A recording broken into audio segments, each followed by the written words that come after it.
Today's sermon is a special one because it is a sermon topic that was bought last year by Gary LaRude at our auction, which is coming up again this spring. So if you feel like you might want to buy a sermon topic, the auction is there for you.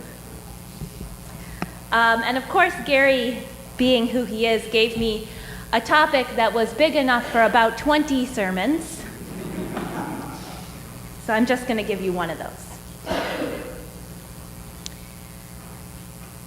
When I was a kid, there were two things that I would tell my friends about Unitarian Universalism. One, that we had the coolest old people. And two, that in my church we could believe whatever we wanted.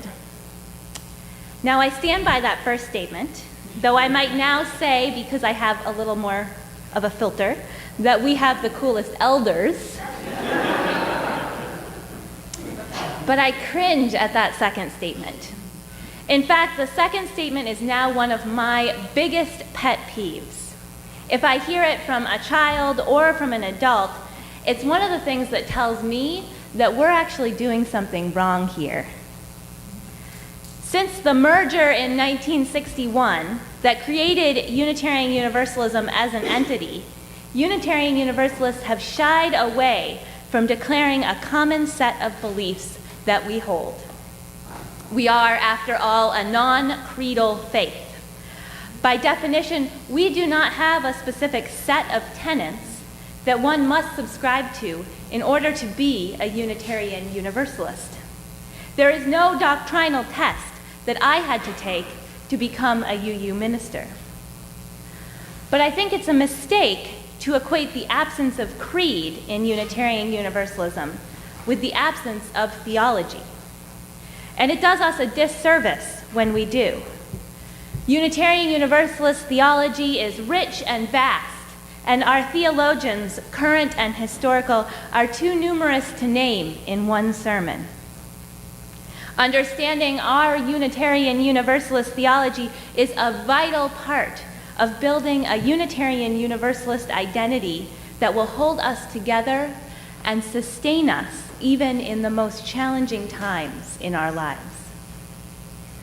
Now, before I talk about Unitarian Universalist theology, I think it's important to clarify what is meant by the word theology. Some mistakenly assume that theology is all about God. Have you heard that? Yeah. And that without an explicit belief in God, you can't have theology. The Greek roots of these words are theos and logos.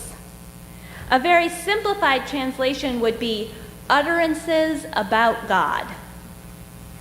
But the Greek word theos actually means something much less concrete. The Greek philosophers used the word theos to describe the abstract, unknowable divine, the unmoved mover who set the cosmos in motion. Greek farmers and shepherds used theos to describe the spirits of the ponds, trees, and rivers. Greek artists depicted gods as having human form, but larger than life and always beautiful. Given these roots of that word, I always define theology as utterances about that which is divine or holy.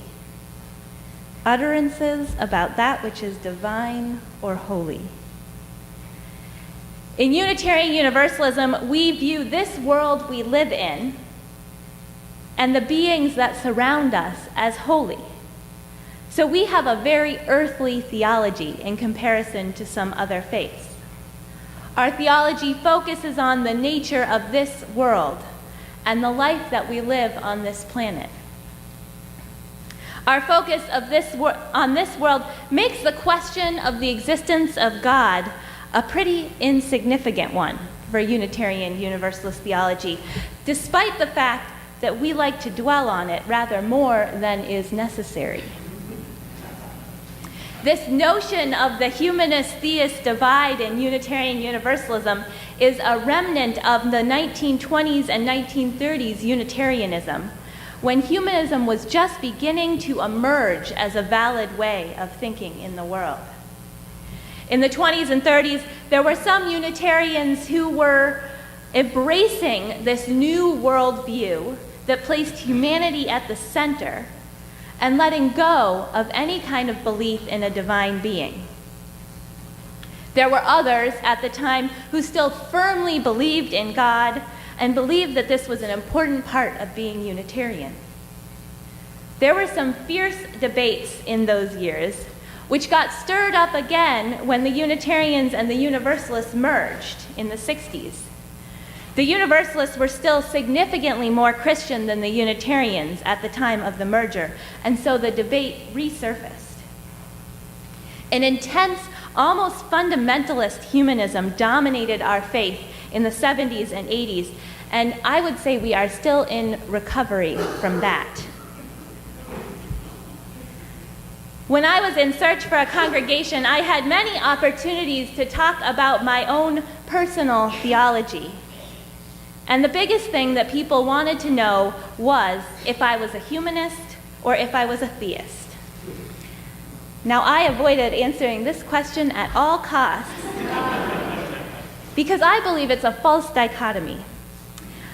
And I'm pretty sure in the last year and a half, I've gotten half of you to think I'm a humanist and the other half to think I'm a theist, depending on what it is you want me to be.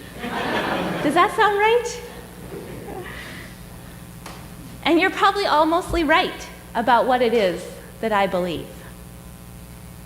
So here's the first thing I want you to know about the current frontiers of Unitarian Universalist theology.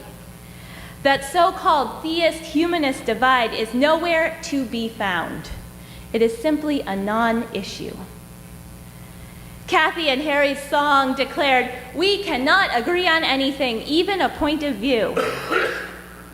I think this says much more about the ways in which the theist-humanist divide has gotten in the way of our UU communities than anything about the existence of the divide itself. A few years ago, I was a part of a leadership development workshop for lay leaders, and we all did this exercise in which we drew two pictures of our concept of God. One was a picture of what we believed about God as children. The other was an image of what we believed about God now. What amazed me is that our pictures of what we believed about God now were all so similar, despite the fact that I know that room had as much diversity of belief in it as any UU church. Our debate over these labels, theist and humanist, has gotten in the way of uncovering how much theological common ground we actually have. For many years, we've created this divide that really has nothing to do with our shared faith and have allowed it to dominate our theological discourse. We have been more focused on our diversity of belief and have often neglected to name the powerful faith that we hold in common. Which brings me to the other important fact about the frontiers of our UU theology, which is that talking about theology at all is still new for us in some ways.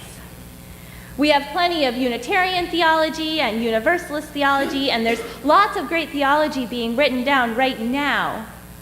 But the whole genre of Unitarian Universalist theology is relatively new. We are still very much figuring it out. In seminary, I had to take 2 semesters of systematic theology, which basically meant systematic Christian theology, because I went to a Christian seminary. One of the optional books that we could read as a nod to the UUs in the class was the book that Sharon read an excerpt from, called House for Hope, by Rebecca Parker and John Burens, 2 big names in 21st century Unitarian Universalism. It's an excellent book, and I definitely recommend it as a starting point for people who want to delve into UU theology. But it was almost embarrassingly thin compared to what our Christian classmates were reading. They had 2,000 years of theological texts to draw from. We had 50, and we had this one book written, I think, in 2012. Now, this is not to say that the hundreds of years of Unitarian and Universalist theologies are no longer useful to us, but that they are a mere starting point. If I were to read Hosea Ballou or William Ellery Channing to you, you would probably say, okay, but what does that mean to us now? There's a lot of translating that needs to be done when it comes to taking 19th and early 20th century theology and making it feel relevant to our current context. A lot of that translation is about taking what were once the theologies of the nature of God and the afterlife and reimagining them for this new tradition that we are a part of that puts its faith in this world and this life. Unitarianism, in case you don't know, was originally the belief in one God and sprung up in opposition to Trinitarianism. Universalism was originally the belief that God was too loving to send anyone to hell. Perhaps the best summary of what these Unitarian and Universalist theologies mean to us today comes from the late Reverend Forrest Church. He says, Unitarianism proclaims that we come from a common source. Universalism, that we share a common destiny. These two traditions, when combined, imply a deep interconnectedness that is at the core of our Unitarian Universalist theology. It is this interconnectedness that I see written about in so many different ways by our current UU theologians. And it is this interconnectedness that shapes our communities of faith. We are a covenantal faith because we believe in our interconnectedness. We make covenants with one another because we believe that there are some ways of being in relationship with one another that do a better job of honoring our interconnectedness than others. We believe it is important to name those ways of being and to strive to live up to them. We also know that sometimes we will fail one another. We will not always live into those covenants. But because we do believe in our connection to one another, we do believe we are better together. We offer forgiveness and grace. We begin again in love. We are also a justice-seeking faith because we believe in our interconnectedness. We believe that our liberation is all bound up with the liberation of every other person in this world. We believe that none of us are free until all of us are free. So when we say things like white supremacy harms all of us, that is a theological statement about the nature of our salvation. Did you know that? Our theology calls us to work for justice for all, not just because we are kind people who care about others, but because we understand that it is our own liberation that is at stake.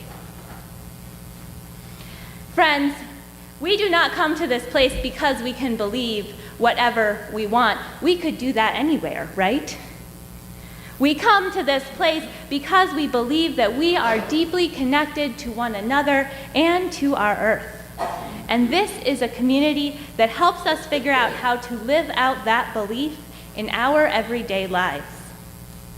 We do not come to this place to build our own theologies, but to add to that communal theological house built by those who lived, labored, and loved before us. We are indeed a people of diverse beliefs, but we do share a common faith. This faith is the foundation for our living, for our activism, for our communities. It is a faith that we are still uncovering together, but it is nonetheless a faith that is strong enough to unite us, when the world seems to be crumbling down around us. It is a faith strong enough to sustain us even when hope might seem hopeless. It is a faith that is strong enough to keep us coming back to this place and to these people. May it be so.